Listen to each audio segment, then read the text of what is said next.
لماذا يقتل 3 شبان فلسطينيين أنفسهم ويقتلون أشخاصا آخرين الذين هم مجرد متفرجين؟ كيف وصلنا إلى هذا الوضع في فلسطين؟ ماهية هذا الواقع المروع الذي خلقناه نحن الإسرائيليين للفلسطينيين؟ أن شيئا بهذه الدرجة من التطرف سيحدث، والهوية تشير إلى اتجاه مختلف. الحقيقة هي أن الوضع الحالي في فلسطين هناك شيء جديد يسمى الشعب الإسرائيلي، اخترعه الصهاينة. نحن مستوطنون ومستعمرون. لقد أنشأنا نظام فصل عنصري يقوم في الوقت الحالي بالمشاركة في إبادة جماعية مروعة. في يوم من الأيام أن يكون لدي جواز سفر فلسطيني، لأنني أعتقد أن البلد هي، بل أعلم أن البلد تسمى فلسطين، وأن النظام يجب أن يرحل. من يسمع هذا الكلام يقول: معقول الذي يقول هذا الكلام يهودي إسرائيلي وإن كان أمريكي؟ أنا أرتدي العلم لأنني أرفض دولة الفصل العنصري الصهيونية. لقد ولدت في بلد يسمى فلسطين على الرغم من أن النظام يسمى إسرائيل. تاريخ فلسطين يشبه الفسيفساء. كان هناك دائما مجموعات مختلفة تعيش معا. إنها تاريخ من التسامح، وفي تاريخ من الإنجازات الثقافية العظيمة.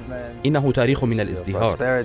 فلسطين لديها تاريخ غني جدا يشمل الشعب اليهودي والمسيحيين والمسلمين والعديد من الآخرين. لدينا تاريخ واضح جدا لفلسطين. نحن نعرف ما كانت عليه فلسطين. نحن نعرف ما حدث لفلسطين عندما جاء الصهاينة. نحن نعلم أن فلسطين كانت فلسطين وستظل فلسطين.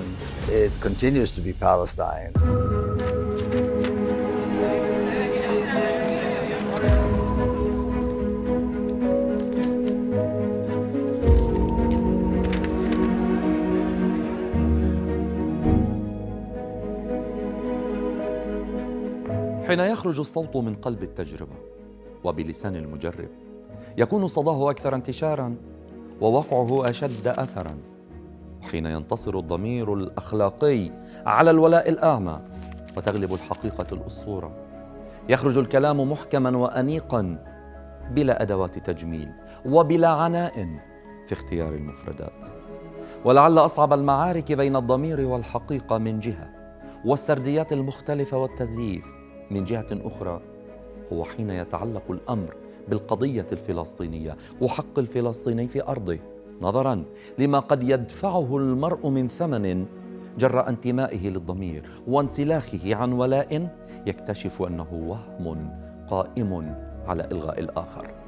صراع خاضه ابن الجنرال وانتصر فيه، ليس لأن والده الجنرال في الجيش الإسرائيلي ماتيتياهو بيلد صنع نقطة تحول بعد حرب الأيام الستة وصار من أهم دعاة الحوار بين إسرائيل ومنظمة التحرير الفلسطينية فقط، بل من هنا انطلق الابن، وفيما بعد تجاوز الحد الذي وصل إليه الأب من التحول وبدأ بنفسه مراجعة المسلمات وما ينشأ عليه الشاب الإسرائيلي ميكو بيلد ابن الجنرال، الذي جعل من ذلك عنوانا لكتابه وجعل الكتاب شاهدا من الداخل دون أن يمنعه من ذلك أنه ابن لعائلة صهيونية بامتياز.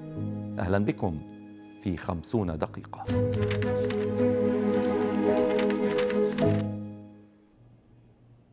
حين ألف كتابه ابن الجنرال لم يكتفي بهذا العنوان، بل أكمله بعبارة: رحلة إسرائيلي في فلسطين.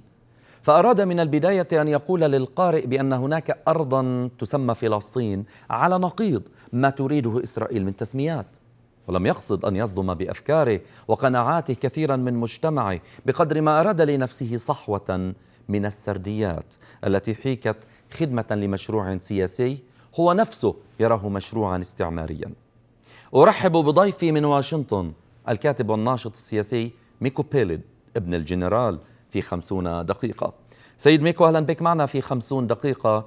وأبدأ مما أراه من خلفك، بداية دار الحرية، علم فلسطين، حتى على يعني البدلة التي ترتديها علم فلسطين. ماذا يعني هذا أولا؟ Well, thank you for having me on your show.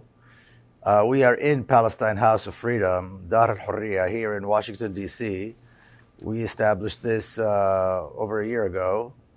And we have a location here on Pennsylvania Avenue, very close to the U.S. Capitol. And I wear the flag because I reject the Zionist apartheid state. I was born in a country called Palestine, even though the regime is called Israel, but that's just a regime. It's an apartheid regime. It's a regime that has no legitimacy. And here at Palestine House of Freedom, at Dar al-Hurriya, our mission is to promote this idea that a free Palestine on all of historic Palestine with equal rights, without apartheid, is the best resolution. It's the best solution for everybody and will be good for everybody that lives between the River Jordan and the Mediterranean Sea. طب سيد ميكو، يعني كيف لمن ولد في أسرة صهيونية وعائلته الممتدة صهيونية، خدموا في الجيش، بل وميكو نفسه في بداية شبابه خدم في الجيش، أن يتحول ليس فقط إلى ناقد لإسرائيل بل إلى مدافع قوي عن الفلسطينيين وحقوق الفلسطينيين؟ Well, I have to say it's thanks to the wonderful Palestinians that I met throughout my life over the last 30 years. I have been very closely in touch with Palestinians in Palestine, Palestinians in the United States, particularly the strong activists throughout all of Palestine have influenced me, have taught me a great deal. And I came to realize, again, through activists in the Naqab, Palestinian Bedouin, or in the ghettos in the West Bank, in places like Nabi Saleh or Al-Khalil or Jerusalem, where I was born and raised, and in Al-Jalil in the north, you know, it's clear that Israel is a settler colonial project. It's clear today because even Amnesty International and other organizations described it and called it an apartheid regime. And so it's, you know, if you open your eyes, it's not hard to see that it's an apartheid regime. It is committing horrific crimes against the Palestinian people, crimes against humanity. And this regime has to be dismantled. And we need to allow for a free, democratic Palestine with equal rights to take its place. طيب سيد ميكو، يعني لماذا سميت كتابك ابن الجنرال؟ بمعنى أشرت إلى نفسك في هذا الكتاب إلى أنك ابن لجنرال خدم في الجيش وكان ضابطا كبيرا جنرالا في حرب الأيام الستة، وإن كان يعني نقطة تحول منذ ذلك الحين. لماذا أشرت إلى نفسك بابن الجنرال في هذا الكتاب؟ Well, when you grow up in a militarized state, which is what the apartheid state of Israel is, it's a very militarized state, and you have a father who is a general, then you're identified always as the son of the general. This was always something that followed me my whole life, growing up, particularly growing up in Jerusalem. I was always the son of the general. And so when I wrote the book, that was the natural title for the book. At the same time, it's a memoir, so the general's son part is only half of the book. The second part of the book is a journey of an Israeli in Palestine, so discovering that actually the land is called Palestine, the country is Palestine, that Palestinians have rights and they have been denied their rights. And once again, that this idea of the state of Israel is not really a legitimate entity. It's an apartheid regime that has planted itself in Palestine. And hopefully we will be able to end it soon and see a free Palestine on all of Palestine.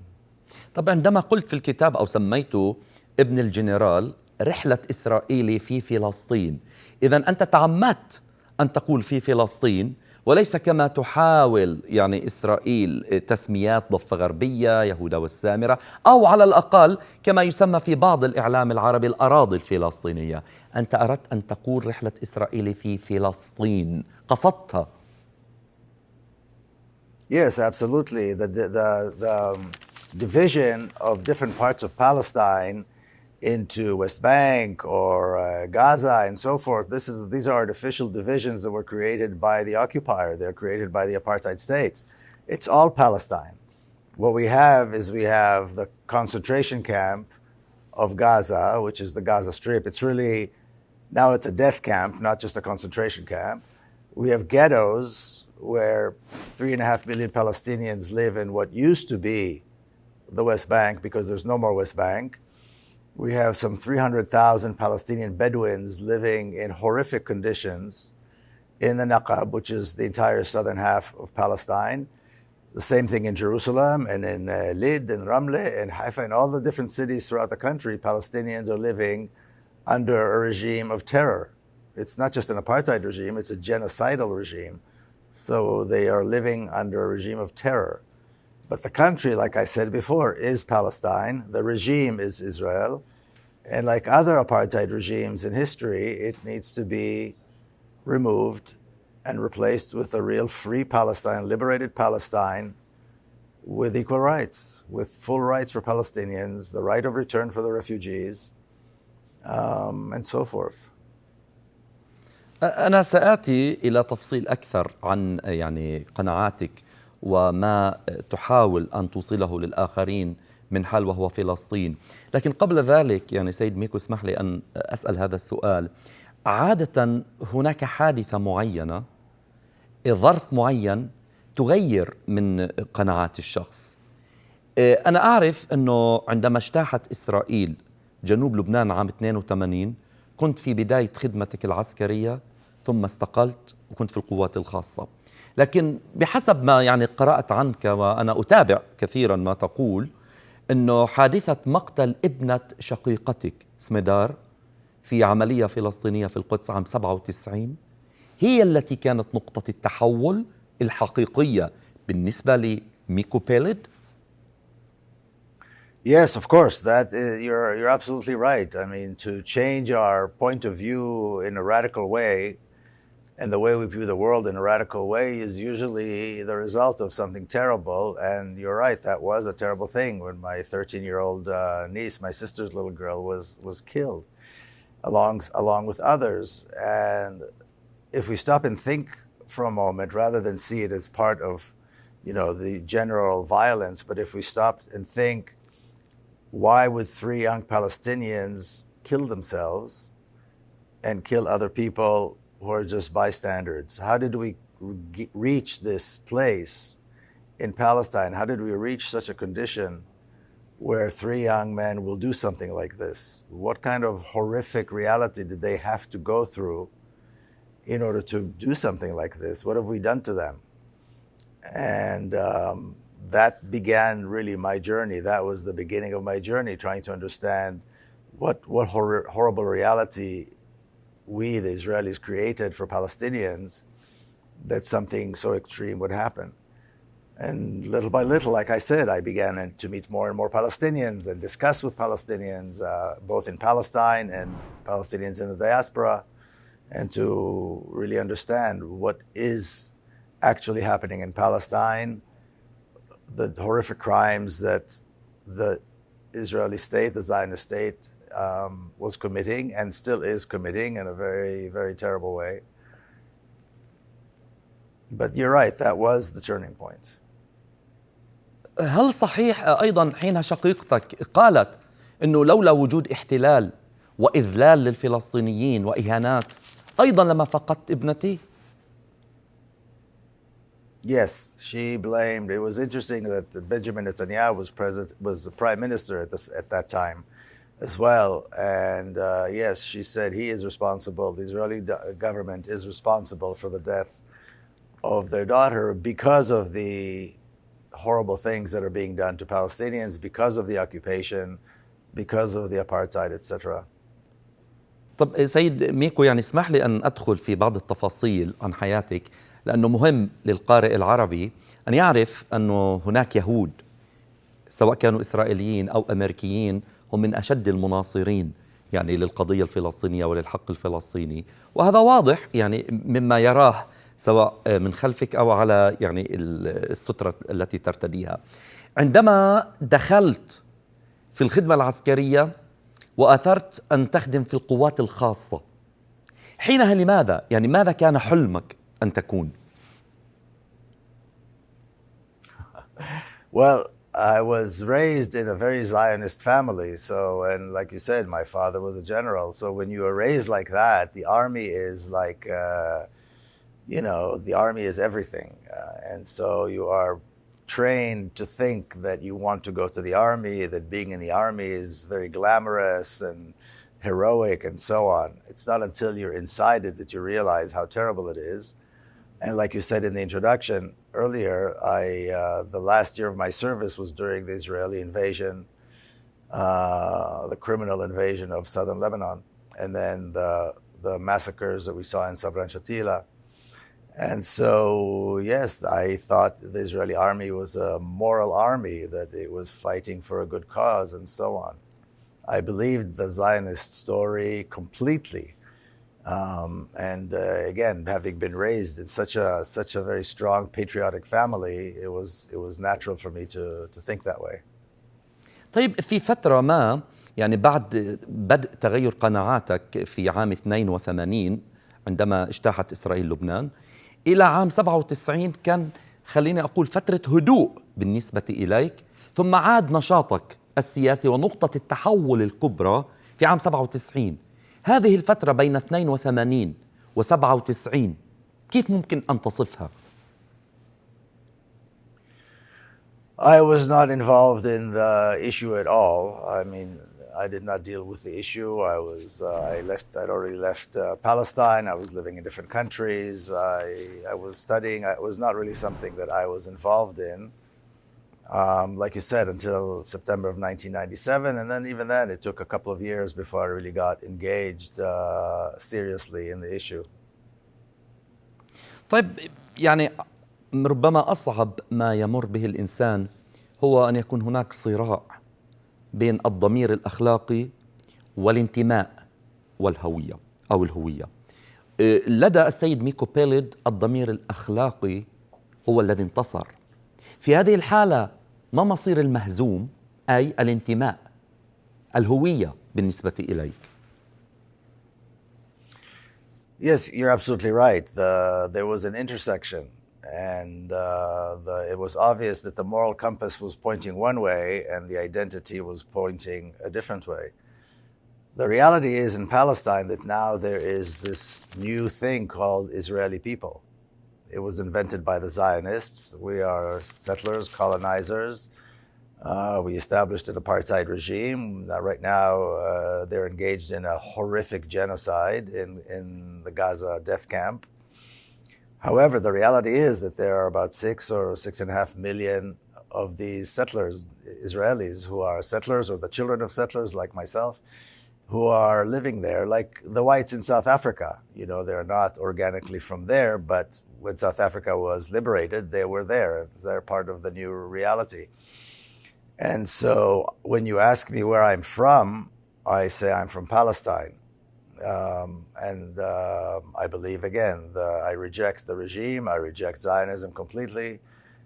And I feel that because I have the privilege that many Palestinians do not have, I have to speak up and I have to do everything I can to end the apartheid regime, to end the genocide of the Palestinian people, to liberate Palestine.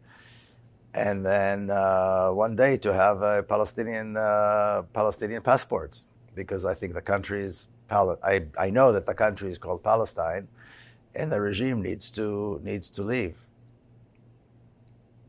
طب هذا يعني صراحة سيد ميكو بيليد من يسمع هذا الكلام يقول معقول الذي يقول هذا الكلام يهودي إسرائيلي وإن كان أمريكي، بس بكل الأحوال لأنه في إجاباتك كررت كثيرا كلمة تحرير فلسطين.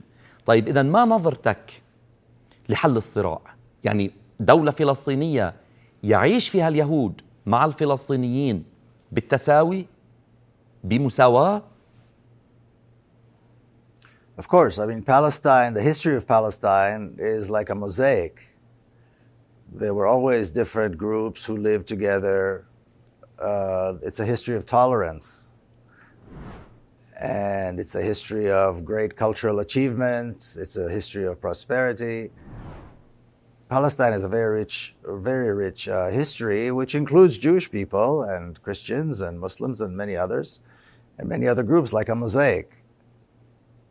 One day in May of 1948, they decided to change the name of the country, to establish an apartheid state, to engage in horrific crimes against humanity like ethnic cleansing and genocide. And the goal, I believe, should be to end this dark chapter in the long history of Palestine and allow Palestine to go back to being a mosaic, to being a country of tolerance, where people can practice their faith and their identity, but are bound by the rule of law and are bound by and enjoy equality and access to the resources. And I'll say this again, a very important part of that is to put together mechanisms that will allow the refugees to return to their homes and to their land. Certainly, we know they have to release thousands of prisoners and the genocide in Gaza and so forth. But the objective is to end this dark chapter in the history of Palestine, so Palestine can go back to being the prosperous, culturally rich mosaic that it always was. طيب الفلسطيني يؤمن يعني تاريخيا بأنه فلسطين من البحر إلى النهر، واليهود الصهيوني واليميني يؤمن أن إسرائيل أرض الموعودة من البحر إلى النهر، وهناك من يعني يتجاوز هذا الحد الجغرافي ويقول إسرائيل من الفرات إلى النيل. بس خلينا نحصر أنه كلاهما يقول من البحر إلى النهر. إذن هذا صراع أن أكون أو لا أكون. إذن هل نتوقع ما أنت تؤمن به يعني تحرير فلسطين أن يكون في مدى قريب؟ Well, that's a very good question. But that's why we have to study history. And we know that Palestine has been Palestine, and it continues to be Palestine. Just because a few right-wing settlers, Zionists, came and decided to change the name and decided it was theirs, it doesn't make it true. It doesn't make it theirs. And so that is what we need to do. We have a very clear history of Palestine. We know what Palestine was. We know what happened to Palestine when the Zionists came. And if somebody believes otherwise, that's their problem. That's just the way it is. Now, the political reality is, of course, that the Zionist regime is in control, that it's being permitted by the international community to commit horrible crimes against the Palestinian people.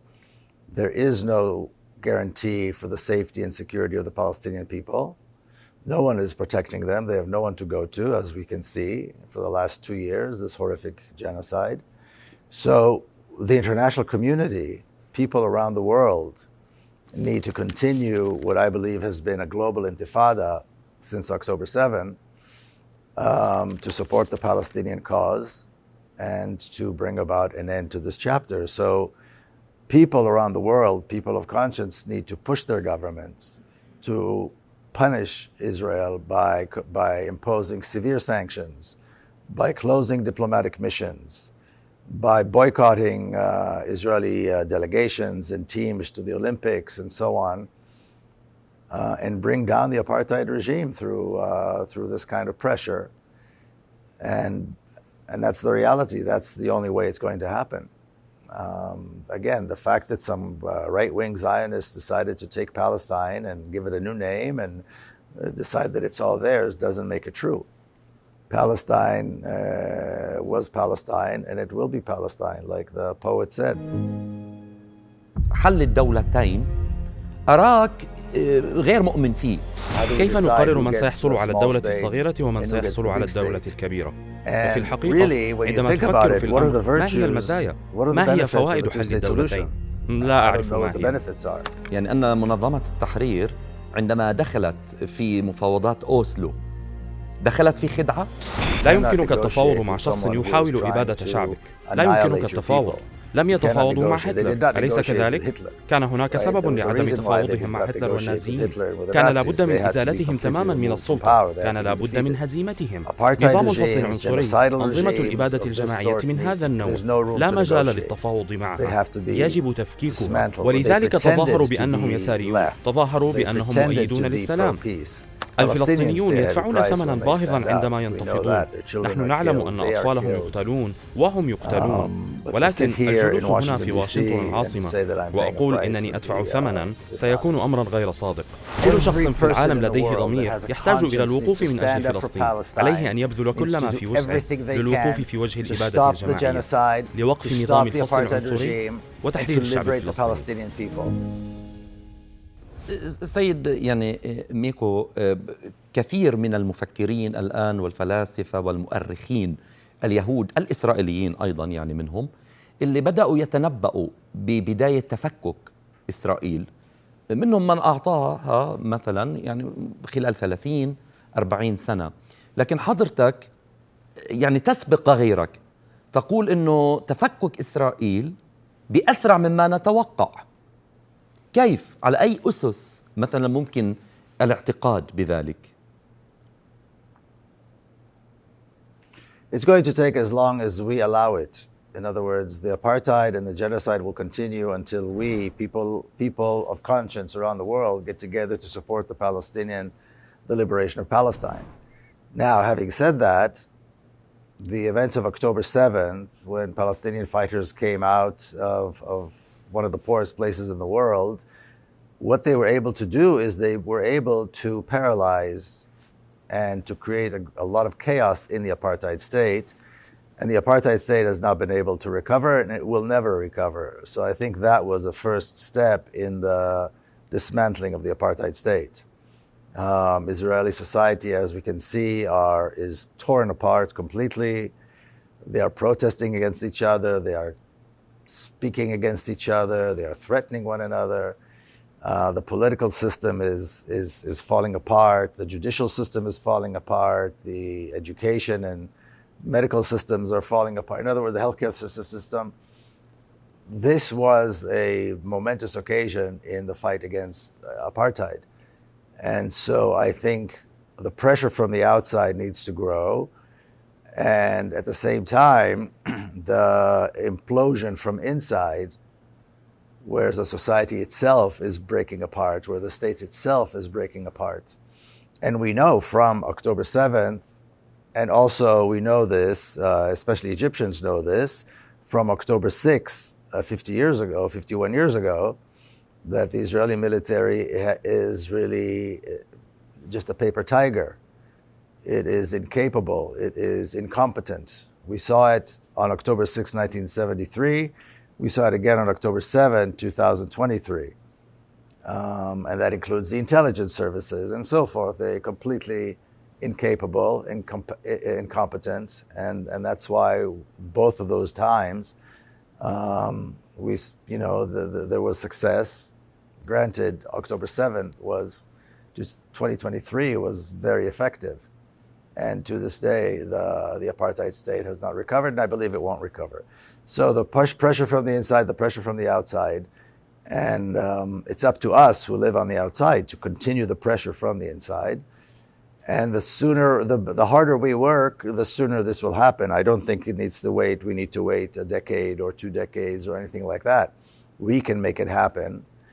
And again, the global intifada has been extremely effective, I believe, in getting to that point.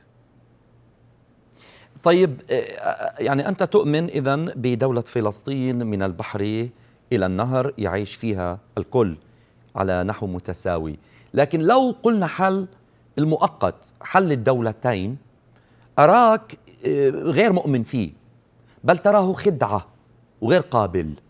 لماذا؟ Well, the two-state solution is a false. It's a farce. There's no West Bank. So where will the two-state solution be, and how will it work, and who is going to get the small state and who is going to get the big state? How do we decide who gets the small state and who gets the big state? And really, when you think about it, what are the virtues, what are the benefits of a two-state solution? I don't know what the benefits are. the entire country is a single country. It's a single state. Right now it's an apartheid state. But the Zionists created one state over all of Palestine. They rule every Palestinian, everybody who lives there. What makes sense is to end the apartheid state and allow for a real democracy with equal right to take its place, a free Palestine, a free democratic Palestine to take its place. I don't know what the virtues are of cutting and splicing and trying to divide and so on.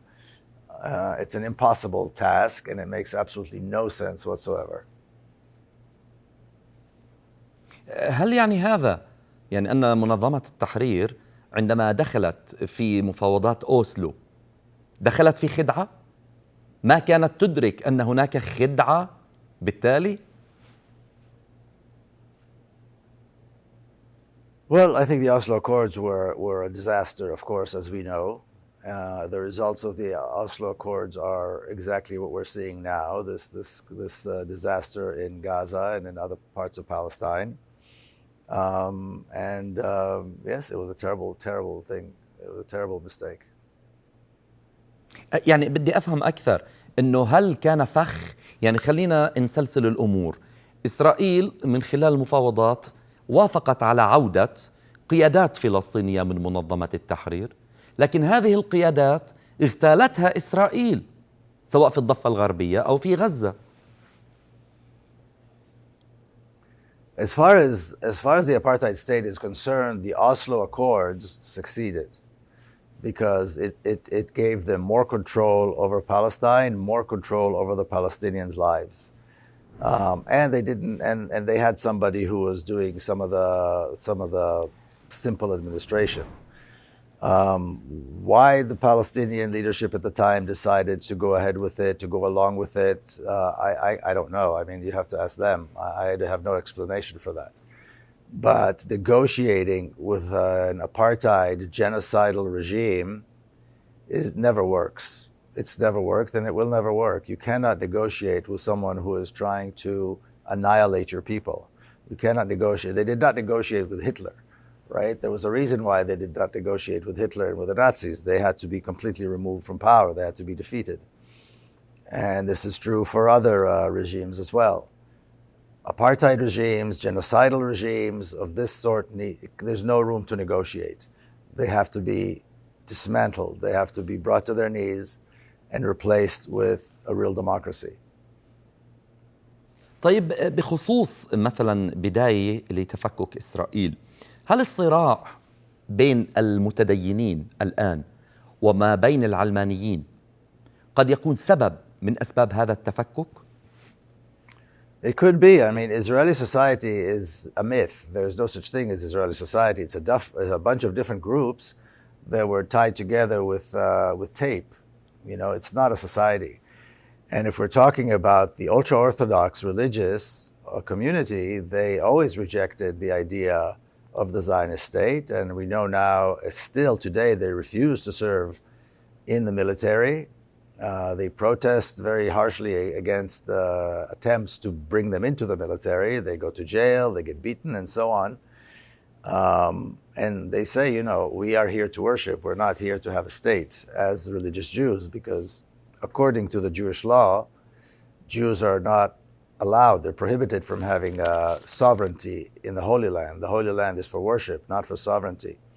And this was true in the very beginning when the state, the apartheid state was established. The Orthodox Jewish community wanted nothing to do with it. So it could be the beginning of something, but I think it's more than that. I think it's the fact that the Israeli society received such a shock on October the 7th. You know, they never believed that Palestinians were capable of being so effective, of creating a reality where every single Israeli in every home throughout the entire country felt unsafe, felt insecure. They felt that their military is incompetent. They felt that with all their technology, the intelligence apparatus was incompetent and failed in a huge way. And so I think that's a big part of the dismantlement of the state, because Israelis themselves are realizing that the very things that they took for granted are now they can't trust them anymore. You cannot trust the very, very essence of what you used to trust and believe in, then that's the beginning of the end. يعني 7 أكتوبر سأعود إليه لأسأل عن كيف قلب الموازين وغير الكثير، بس قبل ذلك أريد أن أسأل عن اليسار الإسرائيلي. أنت كثير من الأشياء وصفتها بالخدعة. في السبعينيات، في الثمانينيات كانت نسبة اليسار الإسرائيلي كبيرة. هل اليسار الإسرائيلي كان أيضا خدعة؟ Well, you can't be left if you're Zionist. So the Zionist left, Israeli left, is a contradiction in terms. And so they pretended to be left. They pretended to be pro-peace. But as long as you remain Zionist, then you cannot be left, and you can't be serious about peace. And that's what they often tell me, what is known as the so-called left. They say to me, why do you have to be so extreme, We agree with you 90%, but why do you have to be so extreme? And that 10% or 5% they don't agree with me is giving up the privilege and allowing Palestinians to have the same rights. But there cannot be a left, and really now there isn't a left, and there isn't any real dissent in Israeli society against the genocide. They support the genocide almost 100%. So I don't know if it's a trick, but it's a myth. طب سيد ميكو، كل هذه المواقف التي تتبناها الآن وظهورك العلني في المحافل الدولية وفي الكثير من المنتديات مدافعا عن فلسطين، لابد أنه كان لذلك ثمن دفعته. ما الثمن اللي دفعته سواء في إسرائيل أو في الولايات المتحدة؟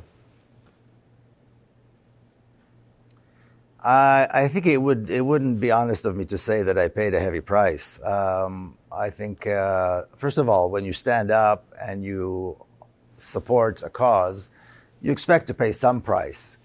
But I can't say that I paid a heavy price.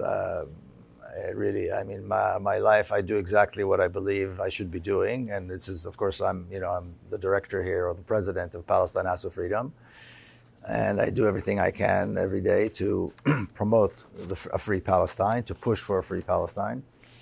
I think it would be dishonest of me to say that I have suffered or paid a heavy price. Palestinians pay a heavy price when they stand up. We know that. Their children are killed. They are killed. But to sit here in Washington, D.C. and to say that I'm paying a price would be dishonest. طيب، أنا وعدتك أنه نعود لموضوع 7 أكتوبر.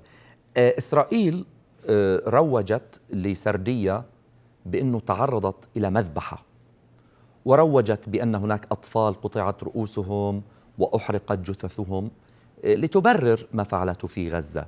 لكن لماذا بعد شهر تقريبا انقلبت الأمور، و7 أكتوبر غير العالم بخصوص فلسطين، وأصبحت إسرائيل معزولة دوليا وفلسطين على ألسنة الناس سواء في الغرب وفي كل مكان؟ Yes, that's true. I mean, October 7 changed everything in regards to Palestine. It brought people together to support the liberation of Palestine. It brought people together to reject the apartheid state. Like I said, we have seen what can only be described as a global intifada. We have seen here in the United States on campuses, on college, university campuses, incredibly brave students standing up with encampments, very large encampments. In fact, there's a movie called The Encampments that people should watch. And these students paid a very heavy price. They were punished severely. Some of them were deported and so on. But it completely changed how people talk about Palestine. It brought many people in from other people that did not connect to Palestine before to support Palestine and to reject Zionism. And so October 7th was an act that really changed the world in regards to Palestine, without any question. And the stories that Israel made up about babies and so on, it was proven very quickly that was all a lie. طب لماذا هناك بعض الأنظمة الغربية التي ما زالت يعني بعكس قناعة شعوبها؟ اليوم نرى التظاهرات مثلا في هولندا، في ألمانيا، في فرنسا، في بريطانيا، لكن الحكومات ما زالت تؤيد إسرائيل بعكس رغبات شعوبها. ألمانيا تحديدا مثلا، لماذا؟ يعني الكثير من الألمان الآن يؤيدون حقوق الفلسطينيين، وألمانيا تدافع عن إسرائيل بأكثر مما تدافع إسرائيل عن نفسها. Yeah, it's true. I mean, the European colonialist powers are entrenched in Zionism, or Zionism is entrenched in the Western powers. That's the reality. They're entrenched in other governments around the world too, not just the West, but certainly the West is the biggest supporter monetarily and in terms of weapons of the apartheid state and of the genocide.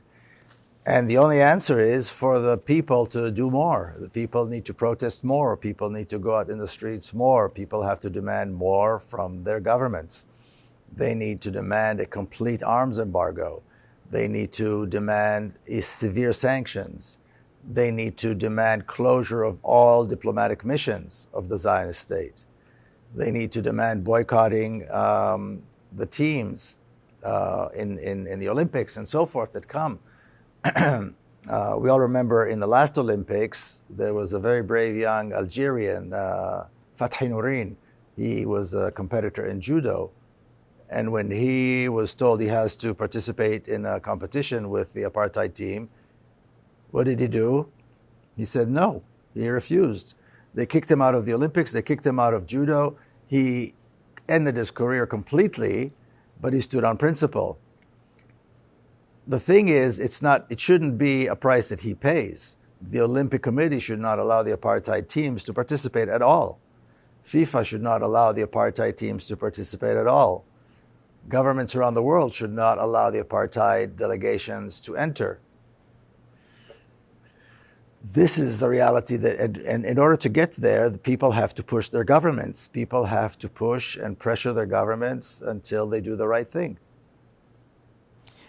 لو افترضت مثلا بأنه الآن انهارت حكومة نتنياهو، جاءت حكومة جديدة وقالت هذه الحكومة أريد أن أعيد فتح باب التفاوض مع الفلسطينيين إلى آخره من يعني الديباجات، هل هذا يطوي صفحة مسؤولية إسرائيل عن ارتكابها الإبادة في غزة؟ يعني خلص نتنياهو لن يحاسب، يؤاف جالنت لن يحاسب، كل المسؤولين عن الإبادة لن يحاسبوا.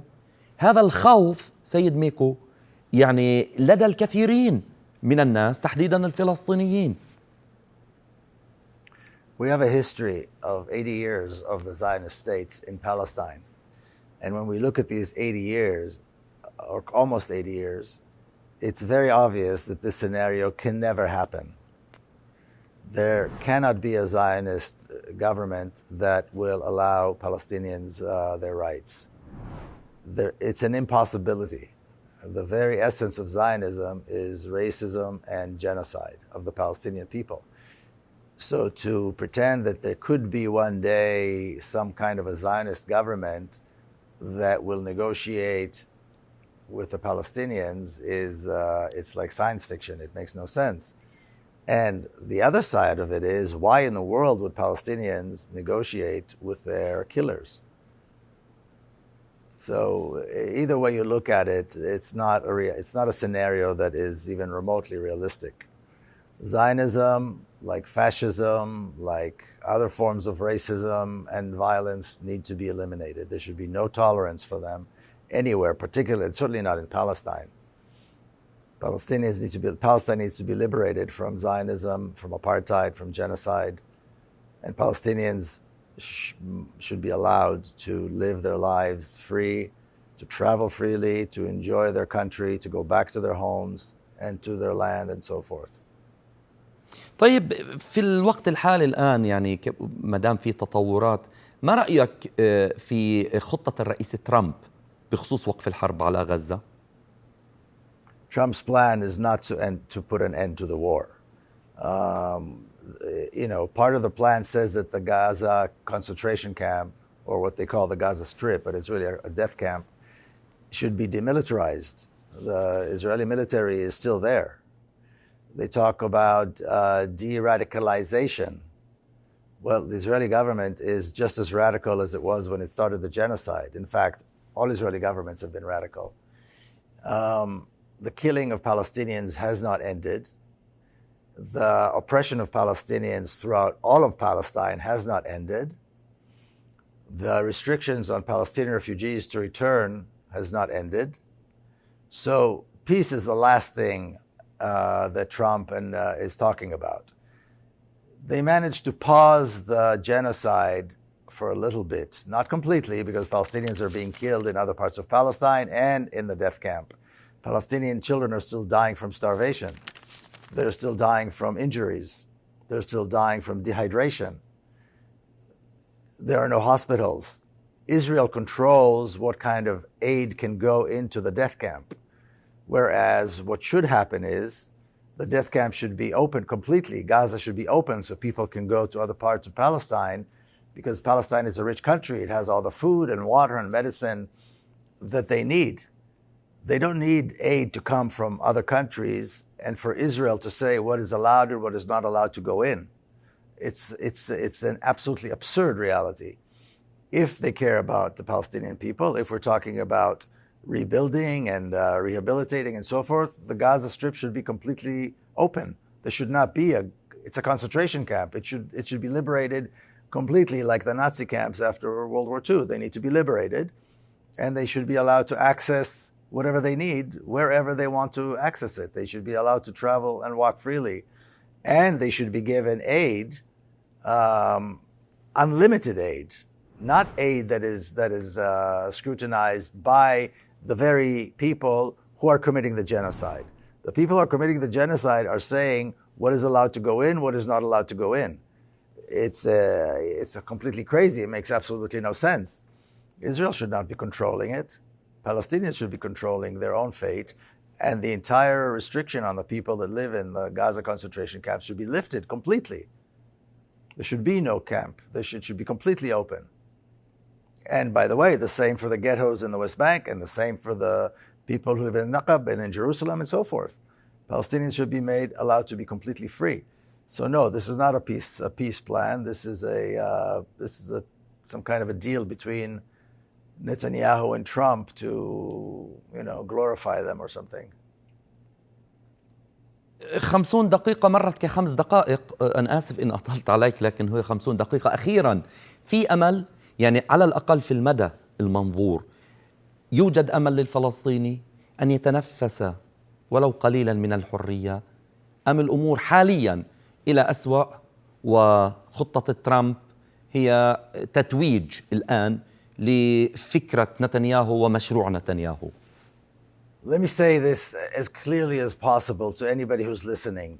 Every person in the world that has a conscience needs to stand up for Palestine, needs to do everything they can to stop the genocide, to stop the apartheid regime, and to liberate the Palestinian people.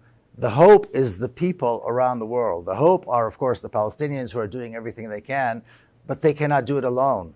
People around the world they always wait for Salah ad-Din. Salah ad-Din isn't coming. The Salah ad-Din are all the people in the world who have a conscience, people who care, and people who can make a difference. It's up to people to make a difference, to push their governments, to end the apartheid regime, and to liberate Palestinians as Palestinians deserve to be liberated. وكلمة أخيرة للفلسطينيين، ماذا تقول؟ I love you. I am with you. We are all with you. And we will see a free Palestine, and we'll come and celebrate a free Palestine with you very soon, inshallah. من واشنطن الكاتب الناشط السياسي ميكو بيليد، شكرا لوجودك معي ضيفا في 50 دقيقة. Thank you. Thank you so much. شكرا لكم على المتابعة، وإلى حلقة أخرى من 50 دقيقة. تحياتي.